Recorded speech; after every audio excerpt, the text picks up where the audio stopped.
거룩하신 아버지 하나님, 은혜를 감사드립니다. 한 주간도 주님께서 우리를 은혜로 함께하여 주시고 우리의 삶 가운데 역사하심을 감사와 찬양을 드립니다. 특별히 하나님 앞에 물질을 드렸사오니 이 물질을 통하여 주님의 영광이 드러나게 하시고 복음이 증거되고 또한 주의 복음을 증거하기 위해서, 정말로 하나님 땅끝까지 복음을 증거하기 위해서 선교 지역에서 지금도 수고하시고 말씀을 증거하시고 사역하시는 우리 귀한 선교사님과 가족들 위해 이 물질이 잘 전달되어지고 사용받게 하여 주시옵소서.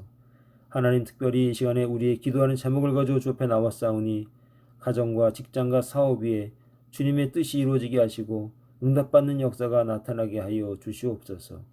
이 시간 신령과 진정으로 예배하기 위해서 주 앞에 모인 주의 종들을 기뻐 받으시고 이들의 수고와 이들의 주 앞에 간절히 기도하는 제목들이 응답되어져서 또한 하나님 앞에 찬양과 영광을 돌릴 수 있는 귀한 종들이 다 될 수 있도록 하나님 축복하여 주시옵소서. 병든 자를 불쌍히 여기시고 치료하여 주시옵소서. 하나님, 우리가 정말 코로나 시대를 겪으면서 참으로 불안하고 여러 가지 어려운 상황이 있지만 주의 말씀을 비유잡고 믿음으로 나아가기로 작정한 주의 종들에게 힘과 능력을 더하시고 믿음을 더하여 주시옵소서. 이 시간 주님을 찬양하며 예배하기 모인 주의 종들을 위하여 하나님 기도할 때 주의 영광이 드러나게 하시고 성령의 충만함을 입을 수 있는 귀한 시간 되게 하여 주시옵소서. 모든 말씀을 예수님의 이름으로 기도합니다. 아멘.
전능하사 천지를 만드신 하나님 아버지를 내가 믿사오며 그 외아들 우리 주 예수 그리스도를 믿사오니 이는 성령으로 잉태하사 동정녀 마리아에게 나시고 본디오 빌라도에게 고난을 받으사 십자가에 못 박혀 죽으시고 장사한 지 사흘 만에 죽은 자 가운데서 다시 살아나시며 하늘에 오르사 전능하신 하나님 우편에 앉아 계시다가 저리로서 산자와 죽은 자를 심판하러 오시리라.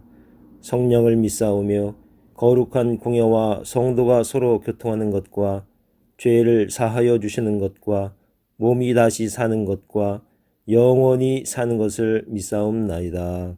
아멘. 오늘 우리 주신 하나님의 말씀은 시편 4편 1절부터 8절까지의 말씀입니다. 다 같이 보겠습니다. 내 의의 하나님이여 내가 부를 때에 응답하소서. 곤란 중에 나를 너그럽게 하셨사오니 내게 은혜를 베푸사 나의 기도를 들으소서.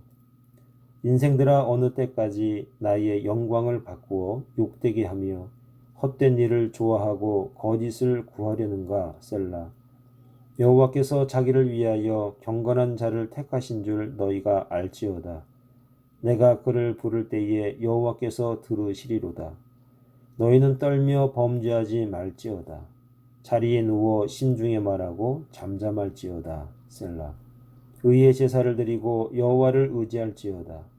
여러 사람이 말이 우리에게 선을 보일 자 누구뇨 하오니 여호와여 주의 얼굴을 들어 우리에게 비추소서. 주께서 내 마음에 두신 기쁨은 그들의 곡식과 새 포도주가 풍성할 때보다 더하니이다. 내가 평안히 눕고 자기도 하리니 나를 안전히 살게 하시는 이는 오직 여호와이시니이다. 아멘. 이것은 하나님 말씀입니다.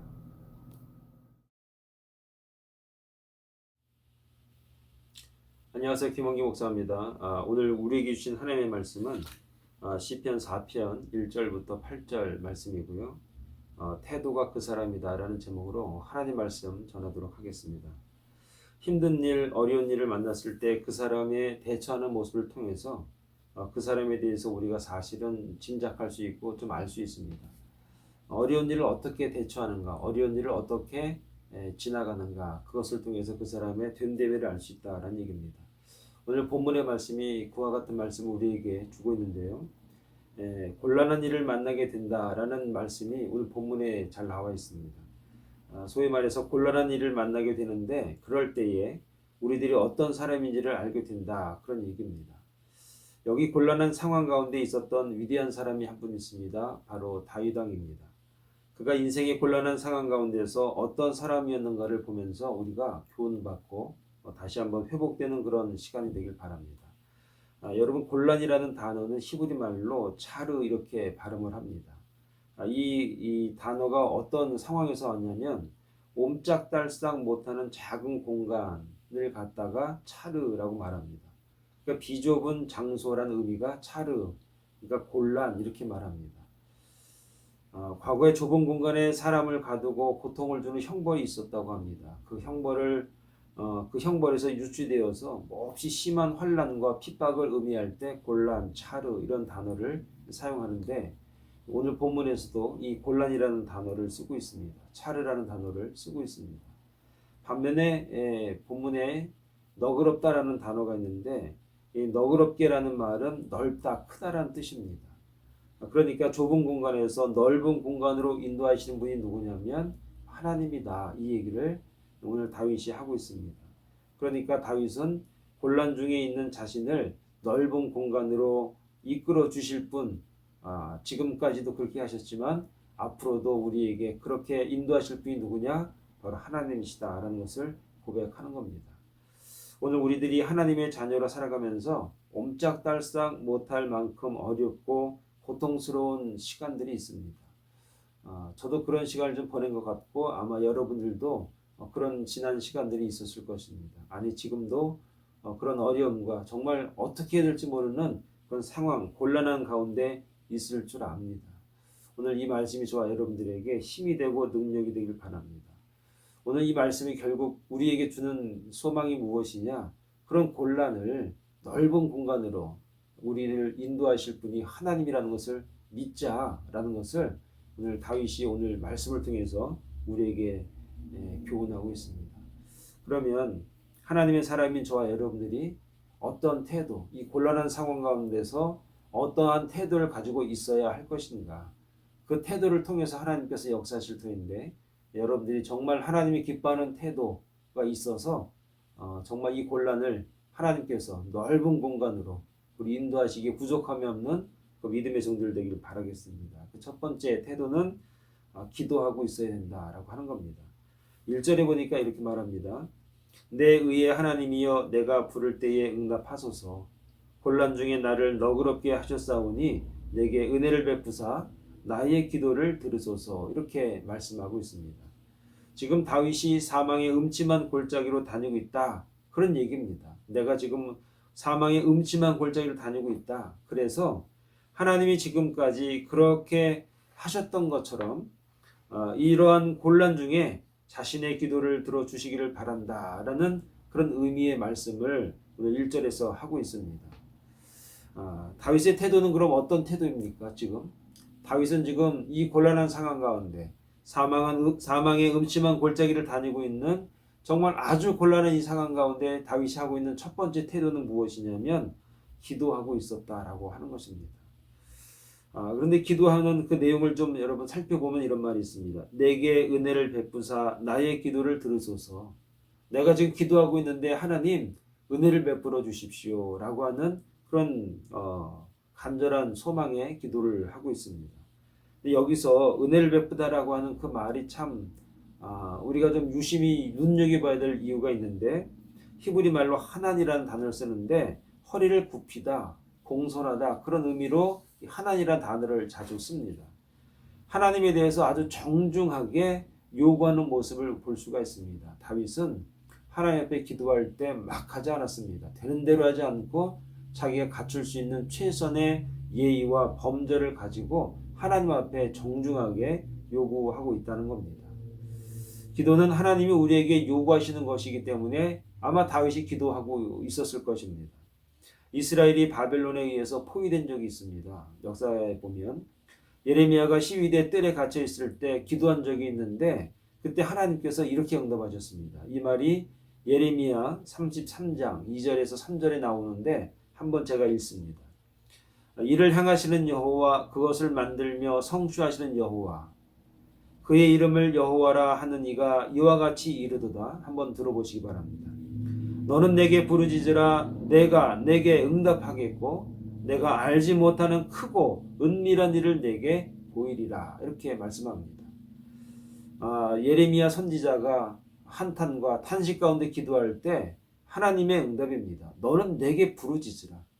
하나님의 응답이 다른 특별한 것을 말하는 것이 아니라 내게 부르짖으라. 기도하라. 그렇게 응답을 주시는 겁니다.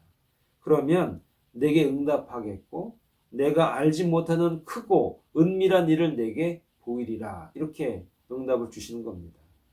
사랑하는 여러분, 우리가 당하고 있는 이 곤란, 꼼짝달싹 못할 만한 어려움과 시련의 시간 속에서 예레미야 선지자가 기도했듯이 다윗이 하나님 앞에 정중히 기도했듯이 우리가 기도하고 있어야 한다는 것입니다.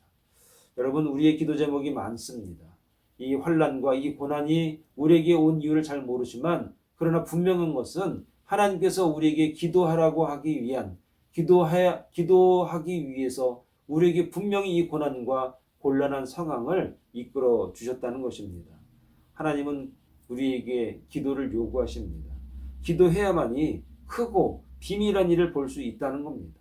오늘 저와 여러분들이 하나님의 그 비밀, 그 큰 일을 보기를 원하신다면 우리에게 요청하셨듯이 기도하는 주의 종들 되길 바랍니다. 곤란한 상황이다, 힘든 상황이다 우리가 이야기하지만 이것은 하나님께서 우리에게 기도하라고 하는 요청이라고 하는 그 상황에 대해서 우리가 인식하고 정말 기도하는 자세로, 기도하는 마음으로 기도의 자리로 나가는 신령한 종들이 되길 바라겠습니다. 두 번째로 곤란할 때 우리가 어떠한 태도를 가지고 있어야 되는가? 경건해야 한다. 3절에 보니까 이런 말이 있습니다. 여호와께서 자기를 위하여 경건한 자를 택하신 줄 너희가 알지어다. 내가 그를 부를 때에 여호와께서 들으시리로다. 이렇게 말씀합니다. 여호와께서 자기를 위하여 경건한 자를 택하신 줄 너희가 좀 알아야 된다. 이렇게 말합니다. 곤란을 당할 때에 어떤 사람들은 하나님의 영광을 욕되게 하고 헛된 것을 경영하고 거짓된 것을 추구하지만 다윗은 그렇지 않았습니다. 곤란한 중에 어떻게 했는가? 경건했습니다.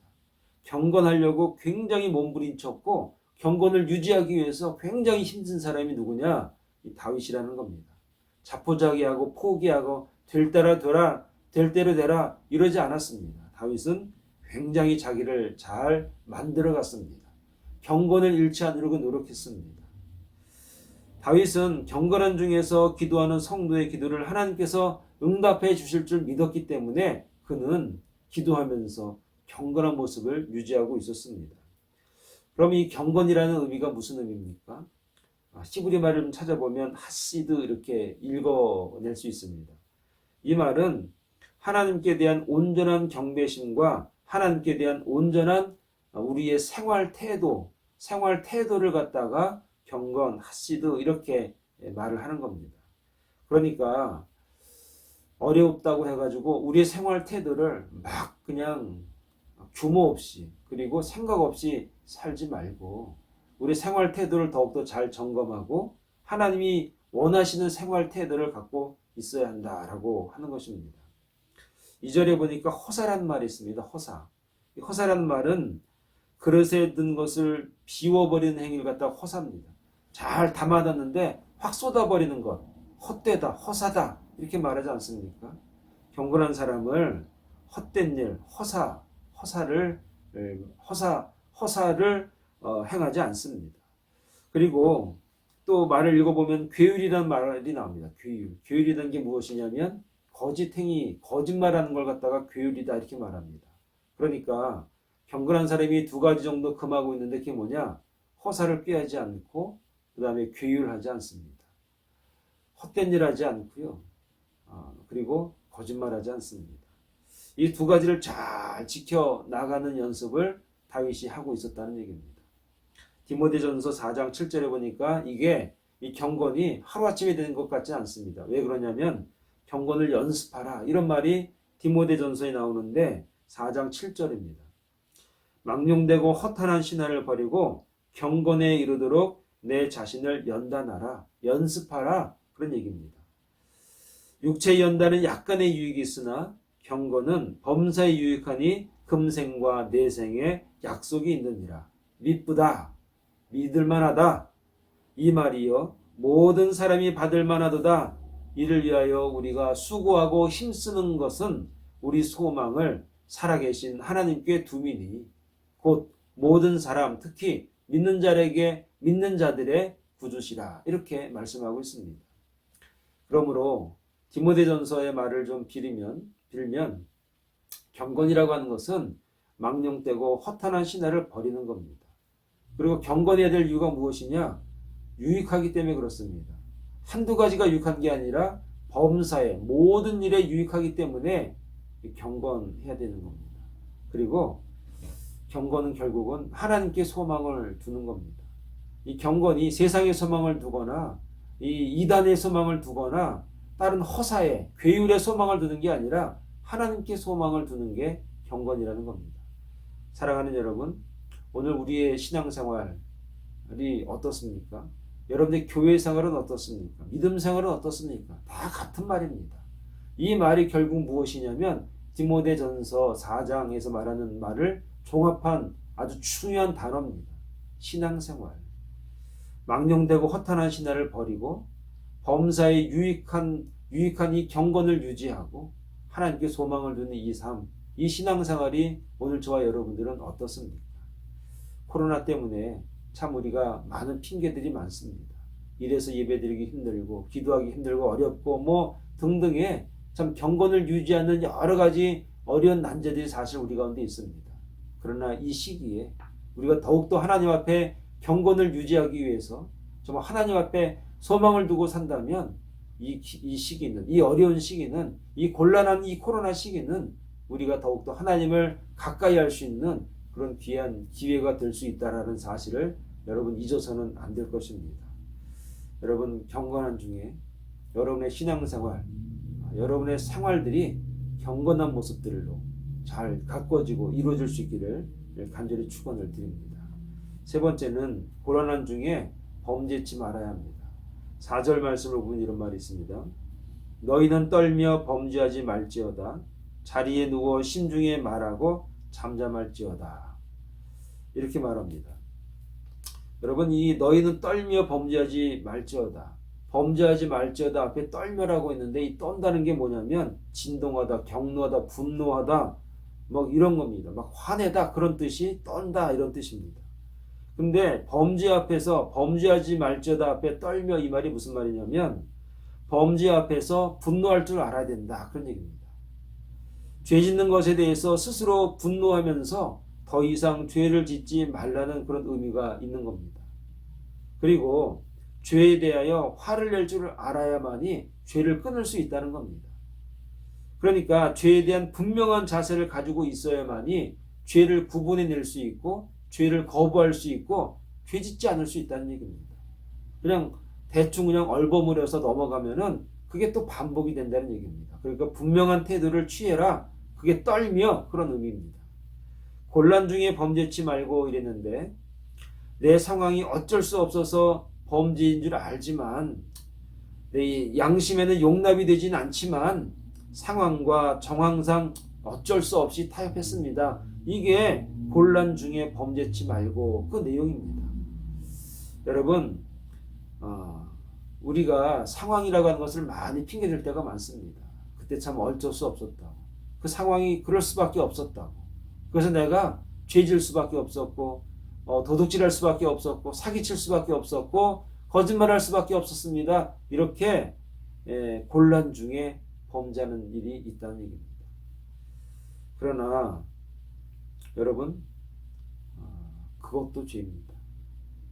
분명한 가치관, 분명한 죄의식이 없이는 이 죄는 우리 주변에서 늘 맴돌고 있다는 것을 알아야 됩니다. 그리스도인들은 범죄에 대해서 그래서 분명한 입장을 가지고 있어야 됩니다. 그리고 수많은 종교들이 있지만 이 죄에 관해서 꼭 짚고 넘어가는 종교, 이건 기독교밖에 없습니다. 기독교를 그래서 종교라고 말하고 싶지 않고, 하나님을 믿는 사람들은, 성경을 읽는 사람들, 성경을 믿는 사람들은 이 죄에 대해서 분명히 짚고 넘어간다는 사실을 우리가 알게 됩니다.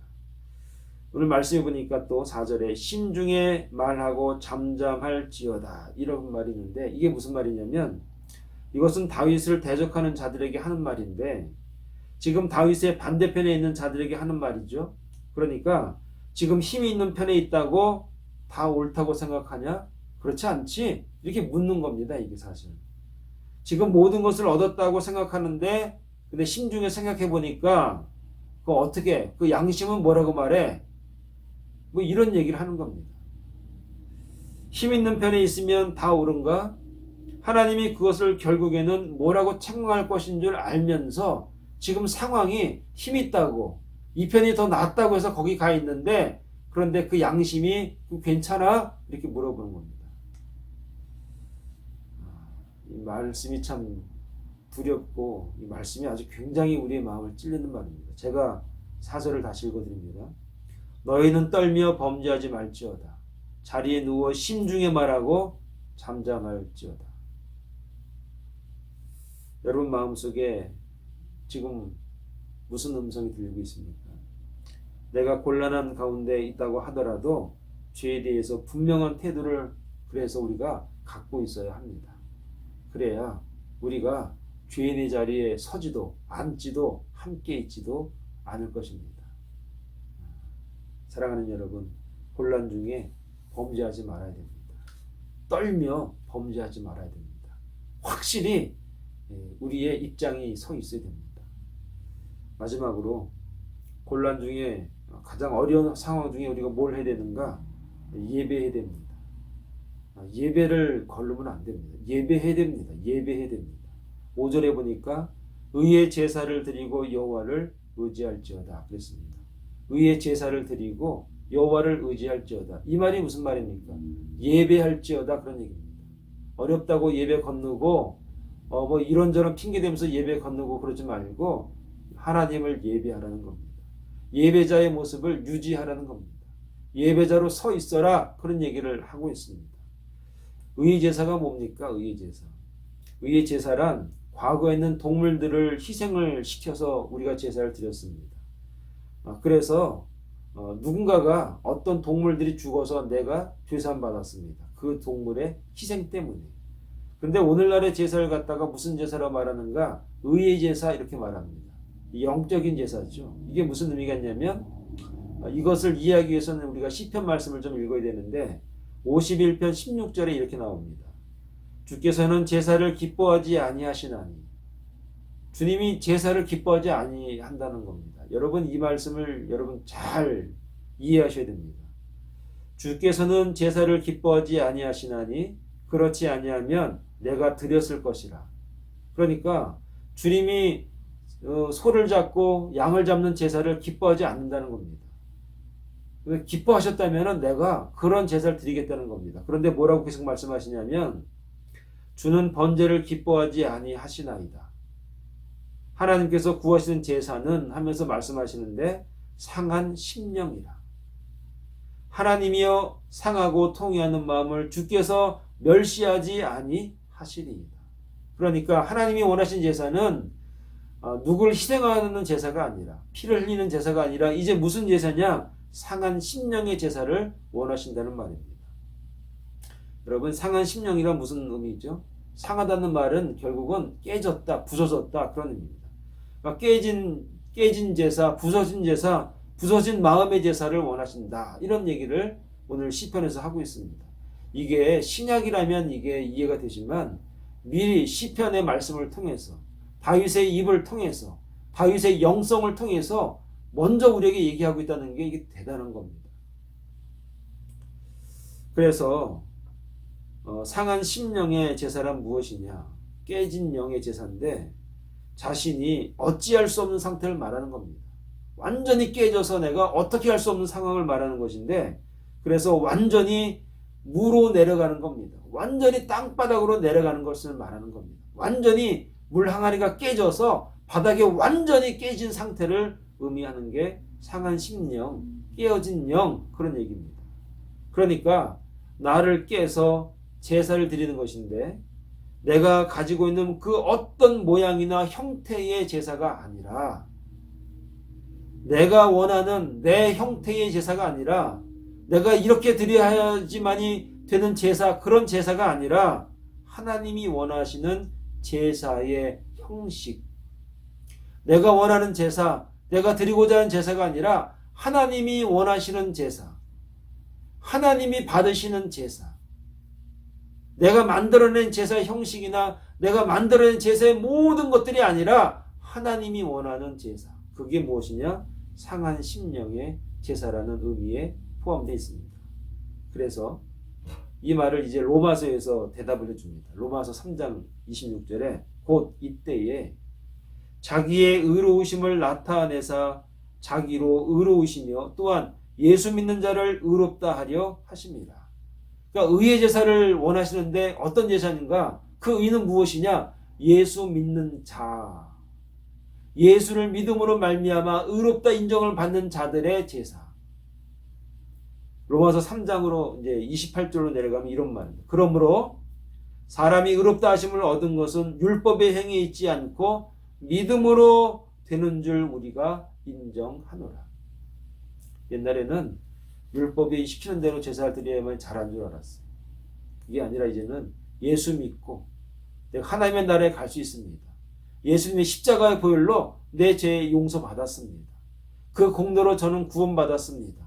그분이 나의 구세주요 그분을 얼마로 말미암아 나는 하나님의 나라에 갈 수 있는 주의 자녀가 됐습니다. 라고 믿는 그 믿음을 가지고 주 앞에 나가는 제사를 상한 심령의 제사라 그랬습니다. 사랑하는 여러분 예수를 믿는 자들을 의롭다 하셨습니다. 그럼 예수를 믿는다는 것은 그럼 어떤 의미로 우리가 요약할 수 있는가? 그분을 인격적으로 영접하고 그분의 뜻을 따라서 살면서 제사를 드리고, 그리고 주일날 그 삶으로 다시 한번 우리가 영광을 돌리는 믿음의 제사를 드리는 그런 주의 종들을 의미하는 것입니다. 사랑하는 여러분, 혼란 중에 상한 심령에 믿음의 제사를 드리는 주의 종들 되길 바랍니다.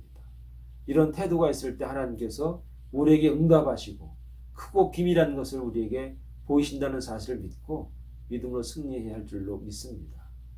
오늘 주신 말씀을 좀 요약하면 여러분, 코로나 때문에 얼마나 많은 어려움이 있습니까?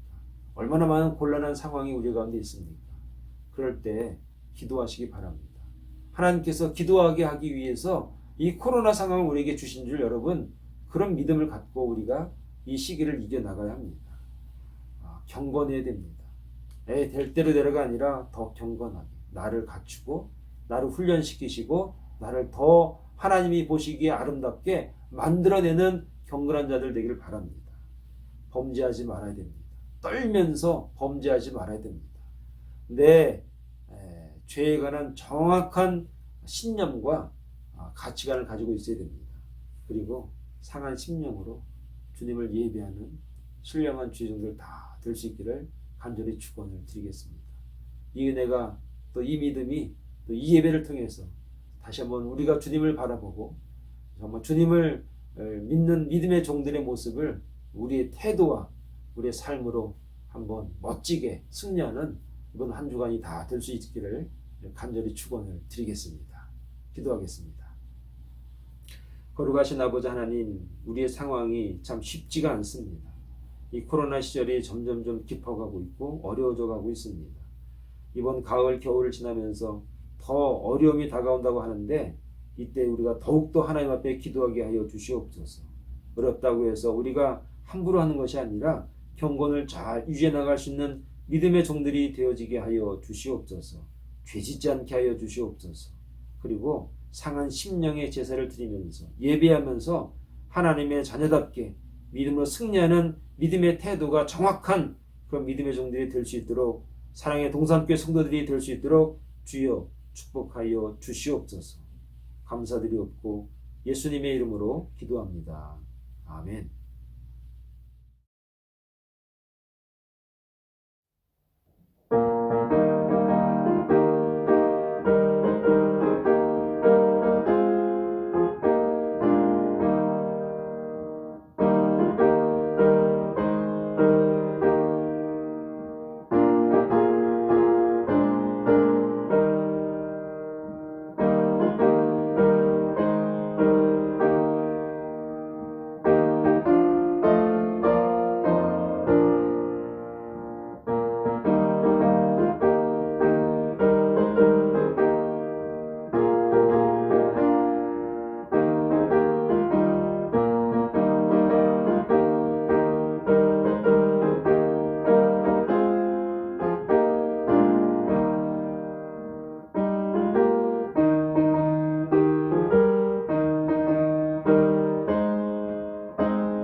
하늘에 계신 우리 아버지여, 이름이 거룩히 여김을 받으시오며 나라의 임하옵시며 뜻이 하늘에서 이룬 것 같이 땅에서도 이루어지이다. 오늘날 우리에게 일용할 양식을 주옵시고 우리가 우리에게 죄 지은 자를 사하여 준 것 같이 우리 죄를 사하여 주옵시고 우리를 시험에 들게 하지 마옵시고 다만 악에서 구하옵소서. 대개 나라와 권세와 영광이 아버지께 영원히 있사옵나이다. 아멘.